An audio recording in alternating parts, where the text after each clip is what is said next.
Good morning. আজকে সকালটা হয়েছে 4:45 থেকে, এখন মোটামুটি 5:30 6টা মতো বাজে। তো আমি ছাদটা ঝাঁট দিচ্ছি। এর আগে অন্যান্য কাজ ছিল, সেগুলো সব করা হয়ে গেছে। তোমরা দেখছো ছাদের এক পাশটা ঝাঁট দিচ্ছি, কিন্তু তা নয়, ছাদে পুরো ছাদটা ঝাঁট দিয়েছি। তারপর 3তলা থেকে একদম নিচে অবধি সব সিঁড়িটা ঝাঁট দিলাম। তারপর বাচ্চার খেলনাগুলো এরকম সার্ফ দিয়ে ধুয়ে ভালো করে 3 থেকে 4 বার আমি এরকমভাবে ছাদে এসে শুকাতে দিলাম।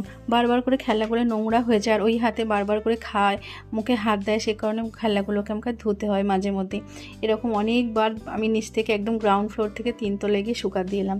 এরপর চলে এসেছি 2তলায়। একবার বাচ্চা ঘুমাচ্ছে, সে কারণে বারবার করে দরজাটা খুলতে পারছিলাম না, সেই জন্য আগে বাইরের কাজগুলো মোটামুটি করে এসে তারপর 2তলাটা ঝাড় দিতে শুরু করেছি। এরপর পুরো ঝাড় দেওয়া হয়ে গেলে পুরো বাড়িটা একটু একটু করে মুছতে শুরু করব। মোটামুটি আমার হয়েই গেল। তারপর আমি চলে এসেছি এখানে মেশিনটা চালাবো বলে, ওয়াশিং মেশিন। এখন ওয়াশিং মেশিনটা চালালে পরে খুব জোরে একটু শব্দ হবে, সেই কারণে আমার বেডরুমটা আর ওয়াশিং মেশিন একদম সাইডেই রয়েছে। তো সেই কারণে জানলার পিছনেই রয়েছে, আর বেবি যেহেতু ঘরে ঘুমাচ্ছে, সেই কারণে একটু দেরি করে মেশিনটা চালালাম। যদি এখন উঠে পড়ে তাহলে আমি কিন্তু সামনে নিতে পারবো, নাহলে এর আগে অনেক কাজ ছিল, সেই কারণে একটু অসুবিধা হচ্ছিলো।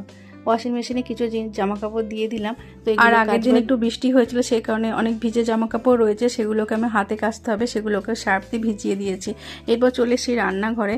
এই সময়তে রান্নাঘর যখন আমি কাজগুলো করছি, বোতল ধোয়া, বোতলে জল ভরা, বাসন মাজা, এগুলো টুকটাক যেগুলো রান্নাঘরে কাজ থাকে সেগুলো যখন করছি, আর ভাবছি যে দুপুরে লাঞ্চ মেনুটা কী হবে।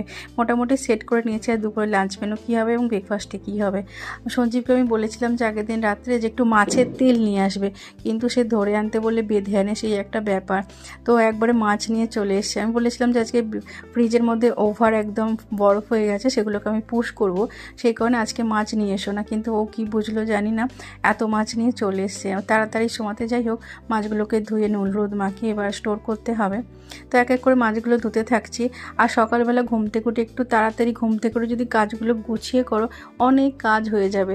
যে সময়তে ঘুমিয়ে একটু সময়টা কেটে যায় কিংবা ফোন দেখে, সেই সময়তে কিন্তু তোমার সংসারে অনেক কাজ হয়ে যাবে। আজকে যেহেতু বেরোবো না, সেই কারণে আজকে অনেক বেশি কাজও করতে পারবো। মন থেকে কাজগুলো চাইলে পরে কোনো কাজ কিন্তু কষ্ট হয় না, মানে কোনো কাজ করতে গিয়ে কিন্তু কষ্ট ফিল করে। মাছগুলো ধুয়ে নুন হলুদ মাখিয়ে রেখে এবার ফ্রিজে স্টোর করতে হবে।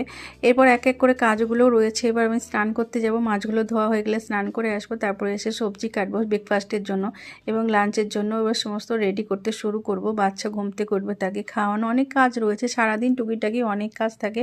টুকিটাকি কাজ বলা যায় না, এগুলো ভারী কাজ, এগুলো কাজগুলো না করলে আর কিছু করারই নেই।